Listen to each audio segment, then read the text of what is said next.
reasoned with that angel is because he has not yet arrived to perfection, or meaning he has a problem.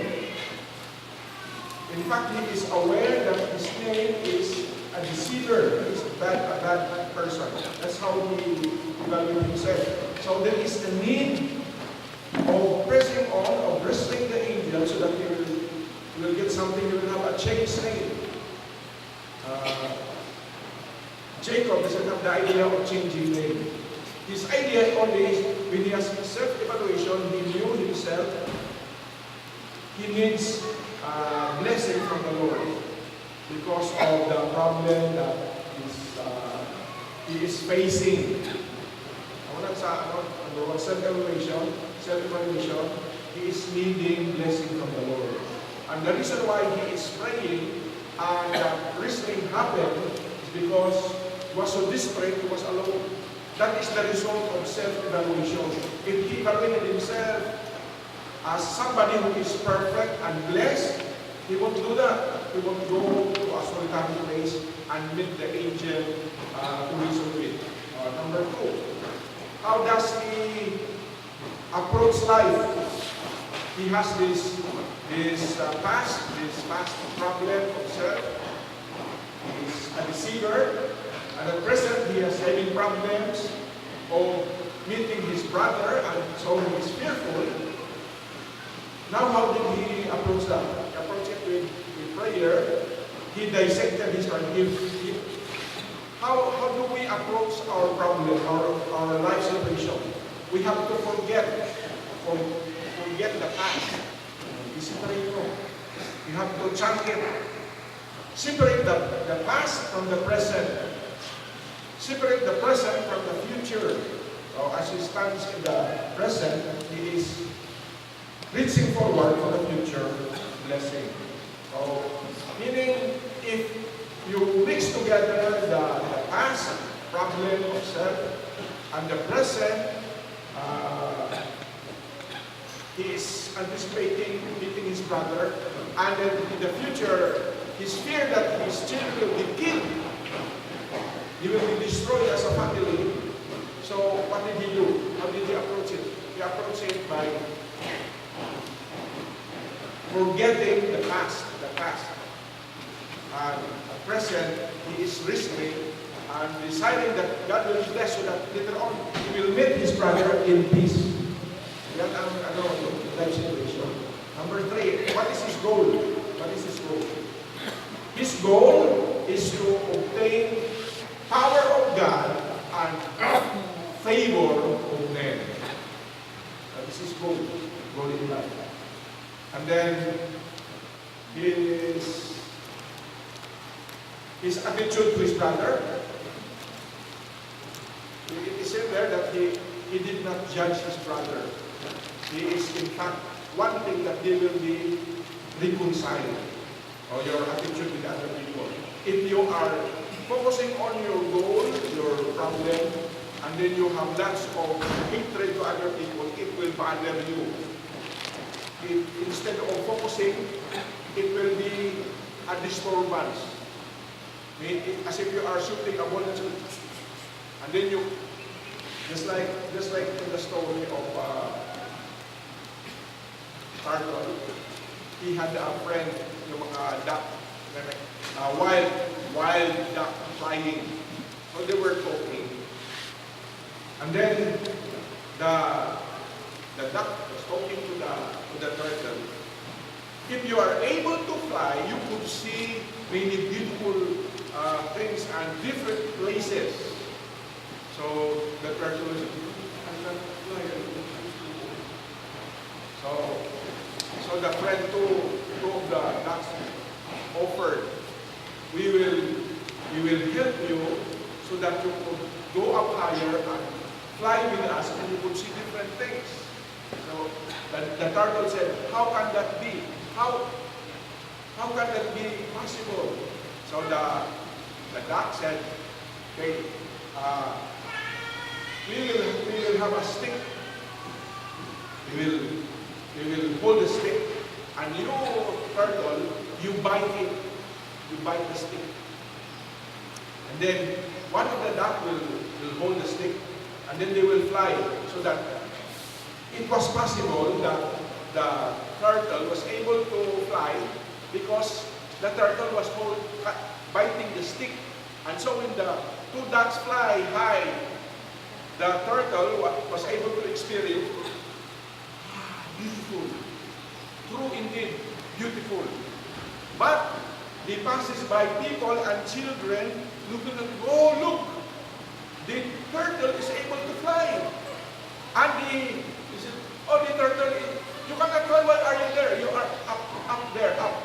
They are saying bad things to the turtle. You know, the turtle, just like the turtle was, his goal is to fly up to see the things above. So when there were other children saying bad things to him, he should have kept quiet. But he responded. He answered them. So what? So he falls down. That is the comparison. That's the comparison. If you are focused to your goal and you have hatred and grudges to other people, you will not be able to reach your goal. Just like that turtle. If you are able to fly, do not respond. You should have a right attitude. People will do this to you, just keep silent. Or have a right attitude with other people. If you respond, you will fall down. Or you won't be able to reach your goal. So, yan And then, yung last, apply the knowledge. Jacob knew that in hating problem of desperation and wanting to solve this problem, he must pray. So that is applying what you know. To be reconciled with his brother, and then to be right with God. So he is applying that. If he knew that the way to solve his problem is to be right with God, and he still disobey the Lord and live a life far from the Lord, then he is not applying what he did. Actually, the lesson of this 5 things should be applied to us. I-apply na sa sarili natin. Ano ito muna? Number one, self-examination. We examine, evaluate ourselves that we are not yet at the height that we are satisfied. Don't be satisfied with what you have achieved. Paul is saying, not that I have already reached, I press forward. Meaning, sabi sa pictures, sa imo card, there is still room for improvement. Improve more. Do not settle down, do not be satisfied. If you say, I'm satisfied, then you give up and it's stop, and then you go home and sell kamote. Do not be contented with what you have achieved. That's the self-examination. Number 2, don't mix all together. While facing your present problem, do not carry along your past problems or your past hidden victories. It's a kind of weight that makes it heavy. The grace of the Lord is just enough for the present situation or present life. Do not carry your past, and do not even mingle it with your future. For example, one student escaped. He didn't ask permission from Mrs. Asuya to escape. So, while outside, she's feeling something in his heart, trembling. So, what will happen to me now? That's already past. Well, in the present, as you meet Mrs. Asuya, that is the present problem you have to face. You say so. While you are facing myself, you do not think that, what will happen to me tomorrow? If he will expel me, then he will inform my parents, what will happen to me? My parents will support me more or will not give me stuck in school. So it will be heavy if you think of the future added to the present. So separate the past, separate. Before you say, live your past. Do not include the future. Just face the present. Ask the Lord strength for the present. The Bible is saying, the grace of the Lord is enough for today. So yun it is to be not only applied to Jacob, it should be applied to all of us. Now, we will be studying this morning biblical encouragement when we are weary and discouraged. The reason why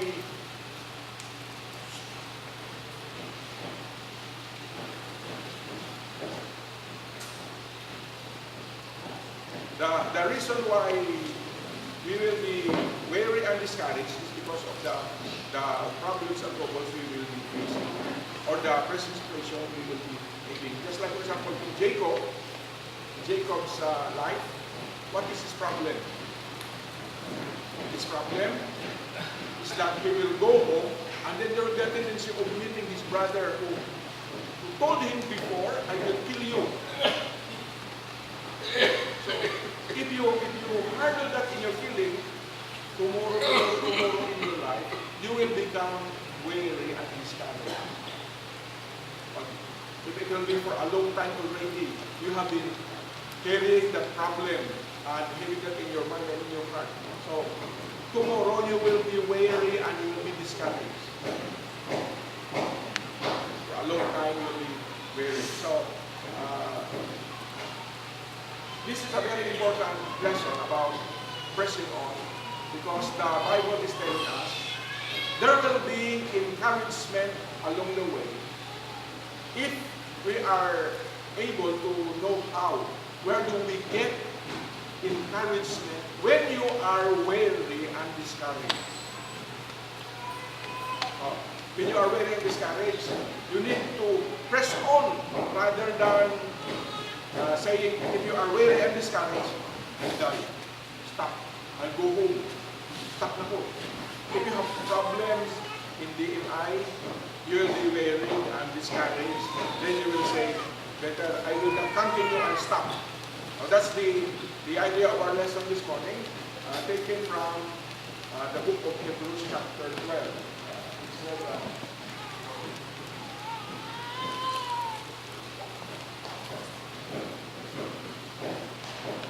Okay, the subtitle is here.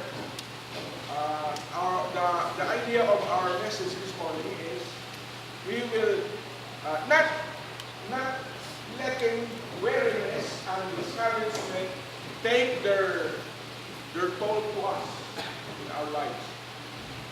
We don't permit weariness and discouragement defeat us. Ano ba nagkagrupo to? Ang green? Ano ba green? Overcome. Overcomer. Okay? We overcome weariness and discouragement. That's the idea. Do not let it happen that when you are weary and discouraged, you let weariness and discouragement defeat you, so that you will say, surrender na po. I'll rather go home. Stop na po. All you continue on holding your heavy face. Just like, did you do like that? 500 Can you do like that? When you do like that, are you working? Doesn't help anything. Many a times, your problem will cause you to be idle and to spend your time in doing it's idle. Instead of giving you strength and vigor and alertness activity, your strength is gone, and then you put your hand on your face.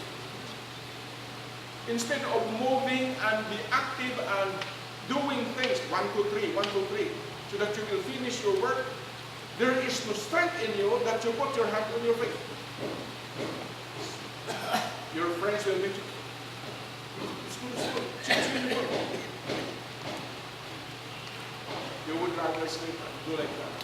That's the idea. So, at the outset, let us not permit weariness and discouragement to defeat us.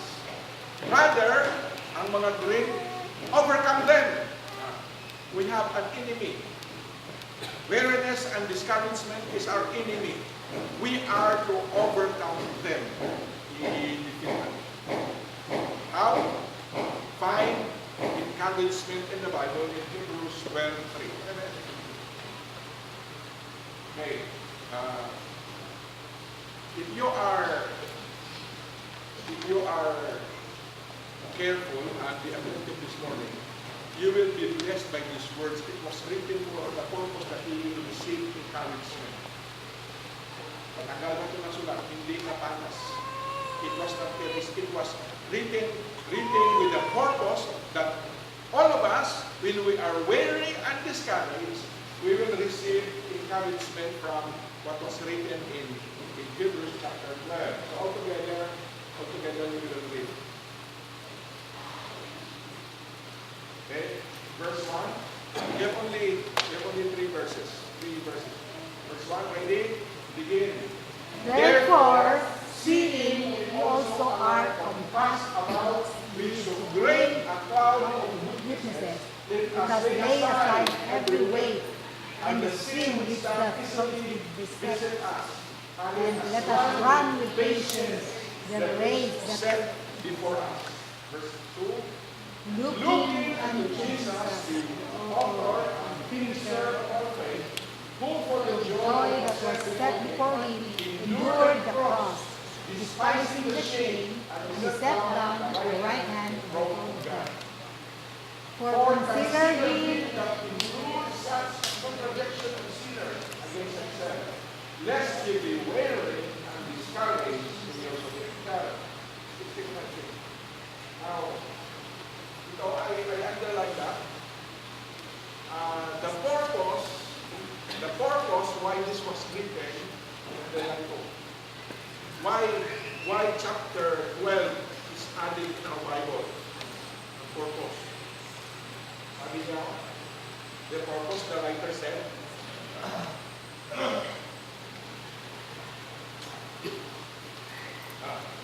kung may Bible doon, kung hindi natin, sabi niya, this is the purpose. The purpose is, lest we be weary and discouraged in your soul. Alam ko nga, if you are just discouraged physically, because you are so tired, alam siya. But, if you are weary and discouraged in your soul, that's a different thing. It will be hard for you to be revived, to be encouraged. It's just good kung morning, afternoon, nag-work ka, and you are tired, you just sleep tomorrow, you'll be strong again. You'll be strengthened again. But, if you are weary and discouraged in your soul, it will take many days, many months. Even though you sleep, you cannot sleep. You cannot be revived in your strength. When it is the soul that is weary and discouraged, kahit tagaan ka sa itson, kahit mag-birthday si Queen, kahit tagaan ka sa coke, kahit tagaan ka sa ice cream, okay lang na kung if your weariness is coming from working morning, afternoon, and then you're tired, you sleep tomorrow, it will come back again, ma-refresh. But if your soul is weary and discouraged, that is a different thing. Okay, tingnan natin. That's the purpose. So, verse 1, 2, and 3 has elements that will give us encouragement when you are weary and discouraged. And this was written with a purpose, sabi yan, lest you be weary and discouraged. Living. Masama. Because when you are weary and discouraged, you will not press on. Magmukmo ka, maganyan ka. Mag-suicide ka na lang. Maghang ka na yan. I'm not going anywhere.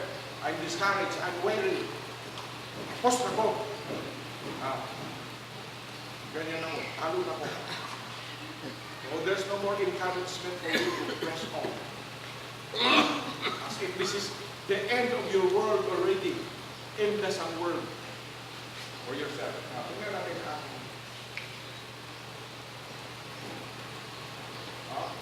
ang sabi niya kanina sa verse 1. Verse 1 kanina. Verse 1. Ang word na niya, therefore. Alam niyo, the Bible is a Bible of therefore. Pag nagsabi dyan, therefore, meaning you are being referred to the previous chapter. Pag sabi, with the Bible say, therefore, look back, ang nagliga kay chapter 12 to, meaning ang chapter 11. Chapter 11 has something to say. Why is it that the verse 1 starts with, therefore, meaning conclusion na siya, may sinabi dyan sa 12, sa 11. At ang sabi dyan, therefore, since we are encompassed with so great a cloud of witnesses,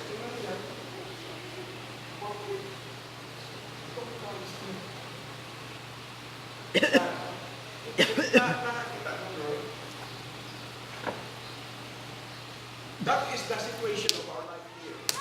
While we are here, we are encompassed. May nakaikot dyan, no? So great a cloud of witnesses. Nakatingin. When we are living a life for God, when we are doing a work for Him, there are people ahead of us looking at us. They are great cloud of witnesses. Yung mga nagliligan. Sino na sila? Who are they? Pag sabi nga therefore, balik ka sa chapter 11. Who are they? Mga people, when they were weary and discouraged, they trusted the Lord and get strength from Him, they were able to overcome. As if they're saying, we did it! We have also been weary and discouraged, but we did it! And we believe you can do it too. If we have done it, we pass, you the same will pass.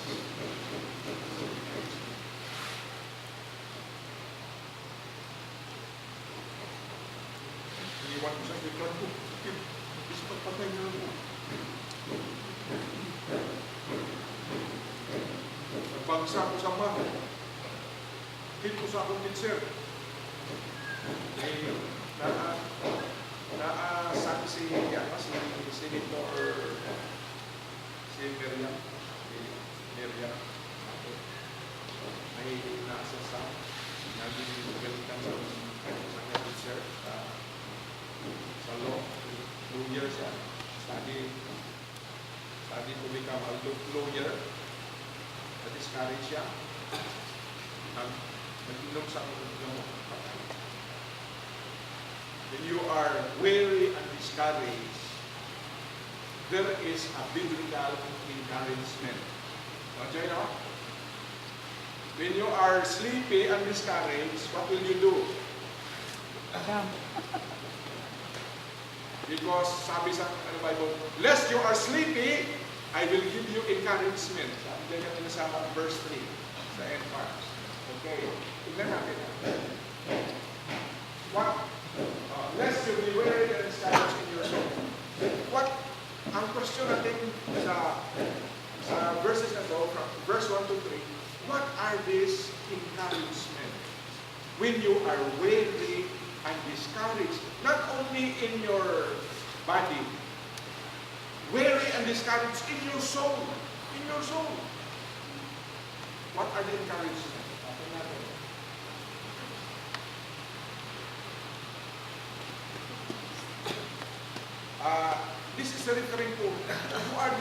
that Paul is saying.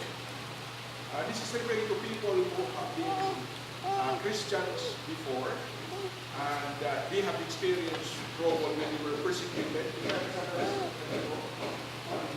Remember those early days after you receive the light, when you endure great conflict and suffering, sometimes you were publicly, openly exposed to insult, and persecution at other times. You stood aside by side with those who were treated. So, Paul is addressing this letter to the people, to the Christians who have been persecuted. They were scattered, they were hunted, they were searched. For example, this persecuted. So these are the people to whom Paul wrote this letter to be sent to them. So, kung willing ka na, isip ka sa ilan.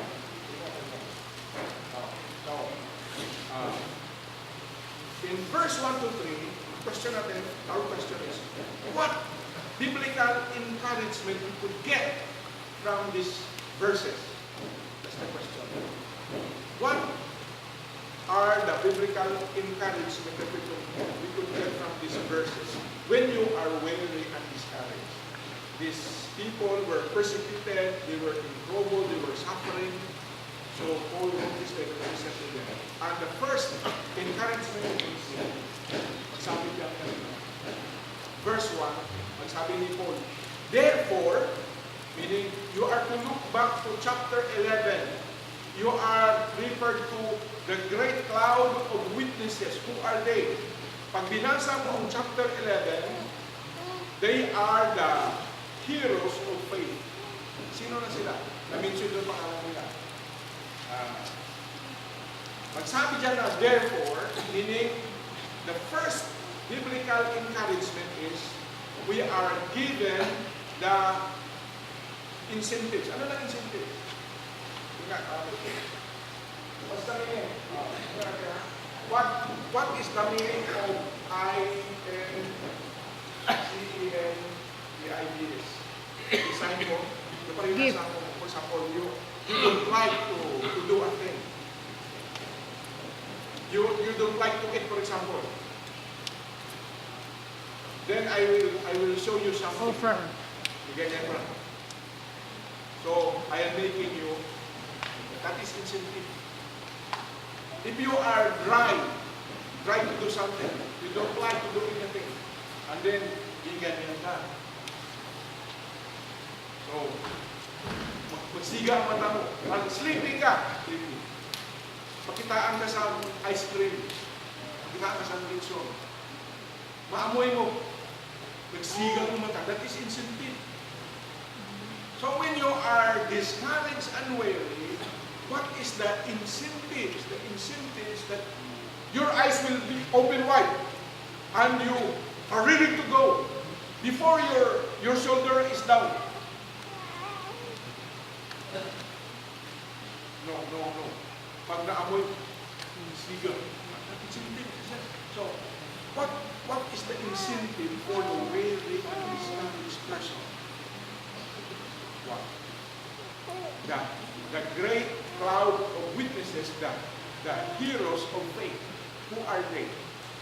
Kung ma-discouraged ka, kung weary ka na adon, for example, ang problem mo.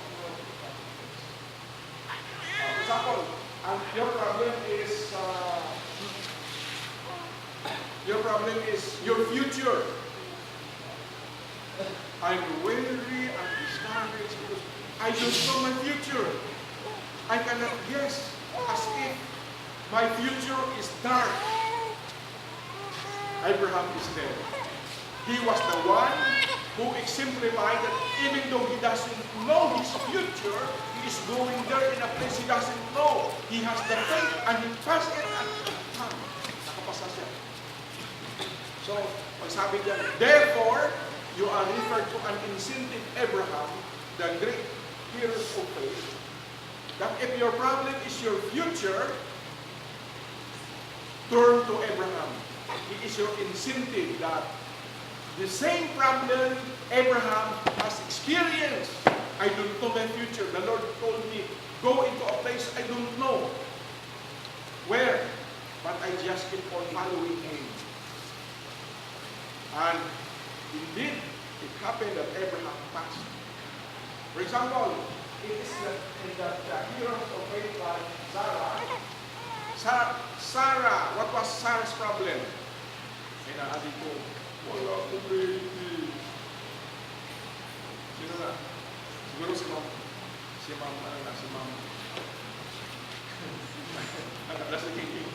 ma'am Lili, hindi. Si ma'am Lili, wala ko baby. Paano pag bibigay, wala ka bana?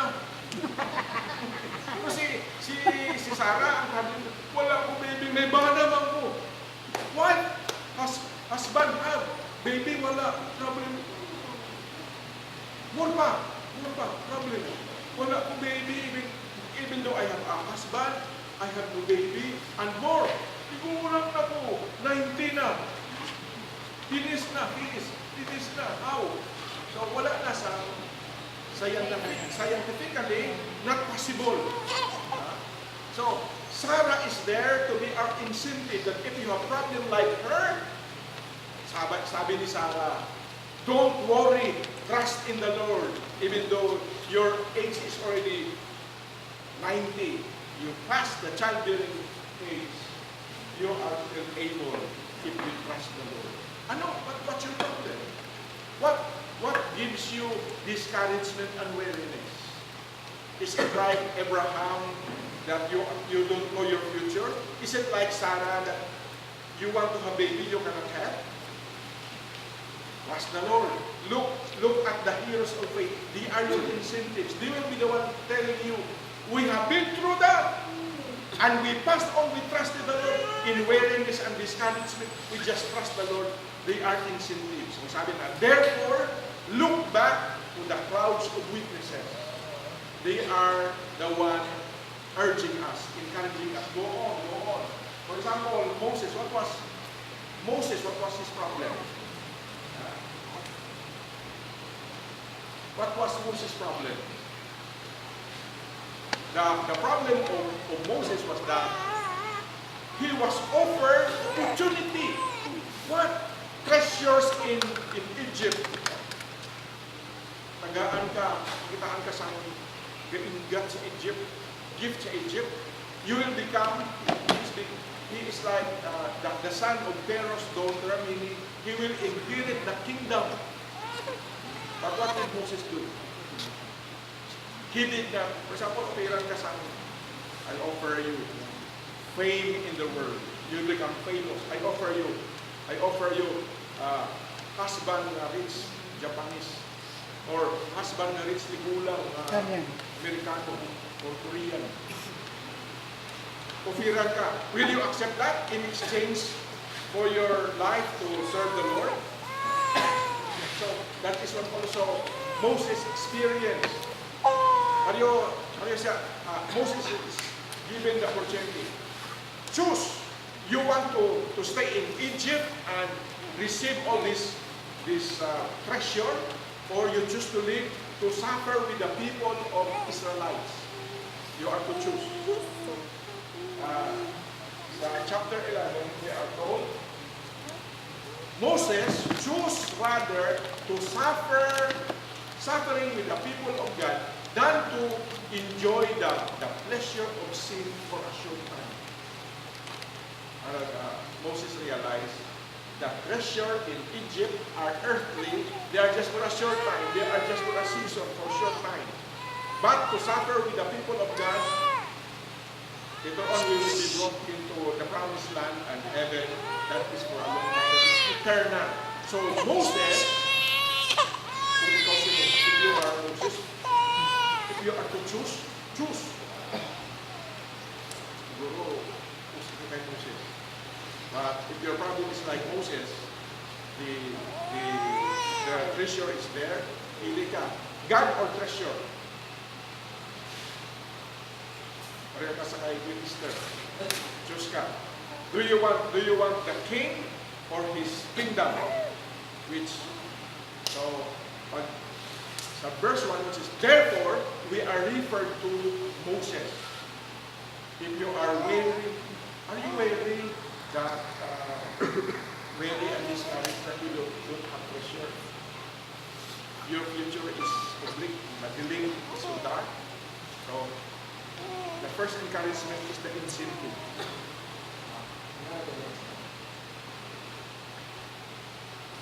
Number 1, incentive. No? The first biblical encouragement is incentive. Number 2, you could see it in verse 2. When the Bible is saying us, let us lay aside every weight and the sin which doth easily beset us, and let us run with patience the race that is set before us. Now, number 1, ang encouragement. Number 1, incentives. Bigyan sa pangaway-laway. Alawayo. Number 2, sa verse 2, we are given instruction. If you are weary and discouraged, there is a biblical instruction. What will you do? Ang instruction sa verse 2, sabi ka, instruction, let us lay aside every weight. the weight. What is weight? Burden. Nakita ko ang mga runner, ang mga nag-jump, mga nag-high jump. May naana sila, there is in their feet, butakan nila sa padding. May pag-ibig sa, parang if you jump, na short ang jump, you cannot jump so high, lagyan nito sa weight. Every day when you practice, you do that. Lagyan nito ng pagdagan ng weight. So when you jump, may weight na ganyan sa iyo. When you take it off, you can jump higher. Hindi na practice ko. But do not use that during the play. For example, on basketball. If you jump, you cannot get the ball because you jump on it, so not so high, so short. Hindi ka bigat sa inyong tiyan. So you practice. Lagyan ang weight sa field. Every day you do that, you practice. During the time of the game, you take it off. When you jump higher. So meaning, that is the meaning in verse 2. Lay aside every weight. They are not sin actually, they are fine. It's not a problem. But the problem is, many a times it will bother you. You cannot anymore run quickly as you can because they gave you problem. Can you imagine a person playing basketball with his feet, with lots of weight, lagyan niya ng weight yan, lagyan niya ng shoes na malaki, lagyan ng sand, and then mag-play siya, you cannot move faster. So that's the idea. The encouragement is, lay aside the weight. Ang mga runner, sabi nila, it would be good that when you run with less clothing. Kunti lang. Have you seen a person or a runner joining in the game of running using long pants and big pajama and coat? Nag-coat siya. Dahil siya ng balabal. Hindi nagamit ni Sir Alvin na ganyan sa liit niya. You want to run with that? Hindi na isang wing. So it bothers you. The best that when you run with paunti lang ka sa field. Dito, kung wala na gig. Pero kung kaunti, the quicker you can run, as fast as you can. Why? You are light, not heavy. So that's the weight that is mentioned by verse 2. Sabi niya kanina, the encouragement is you are given cloud of witnesses as your incentive. Number 2, you are given instruction. What instruction? Number 1. Instruction number 1. Yan. Ano yung akin yung iba? Itong A.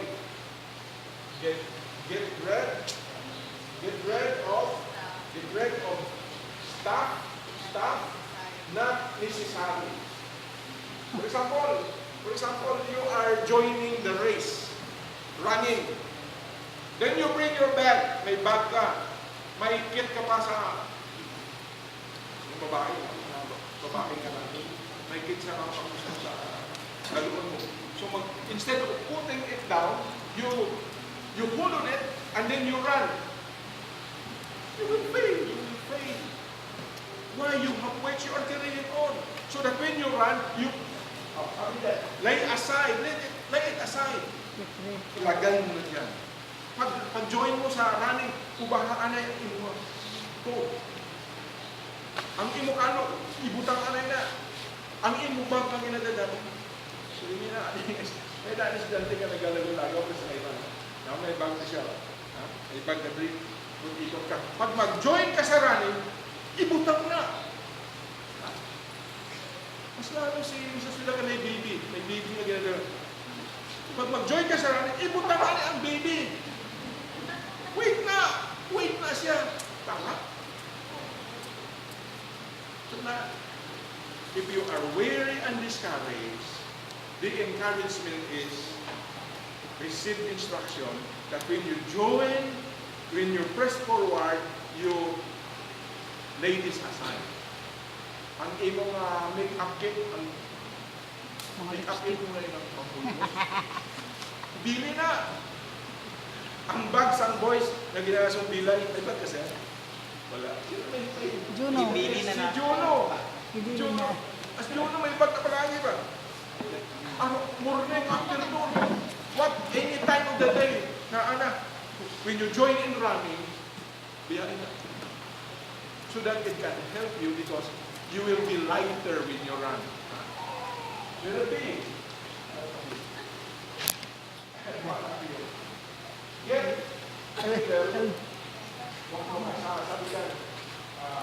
let aside every way. And the sin which visit us, the sin that meets us, the sin that besets you. What will you lay aside? The weight. Ang weight hindi na siya, they are not bad. Ang bad na siya, ang kahita mo. Suppose, when you run and your pocket is full with coins, lagyan mo dito. Lagyan mo ng coins. So mag-run ka.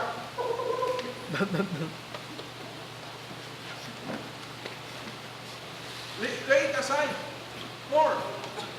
Also, lay aside the sin that besets you. Ng mga evil things that compromise you. See? Get rid of excuses. I have reason. I cannot do it because or if. Get away with the excuses. These are the instruction that Paul is giving. So, we have already received incentives that make you alive and active and makes your eyes bigger. You want to rear on, but then you are instructed that weights you carry, put it aside.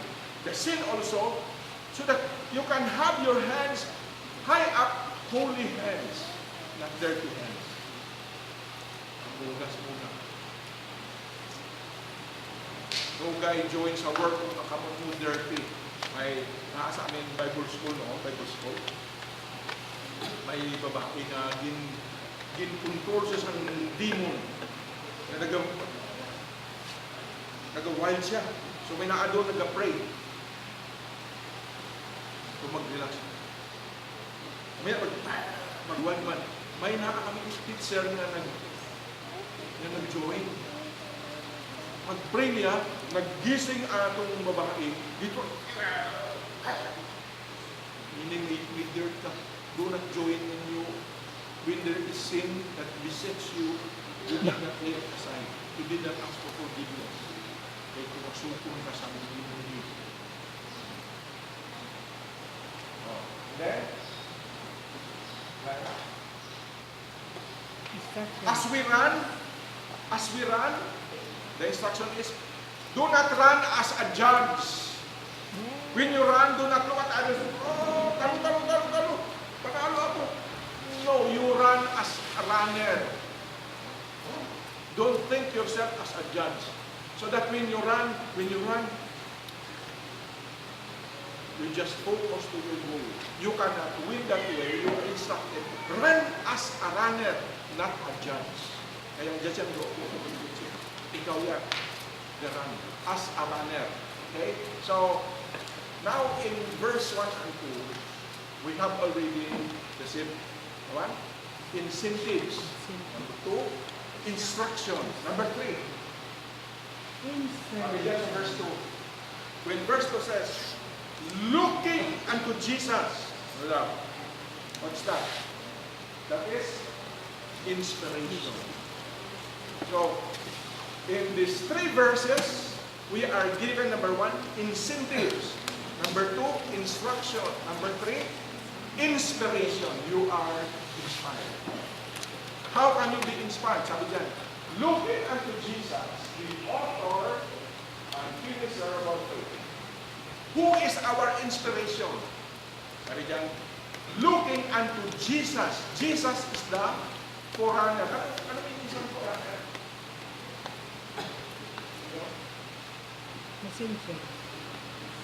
The meaning is that Jesus is ahead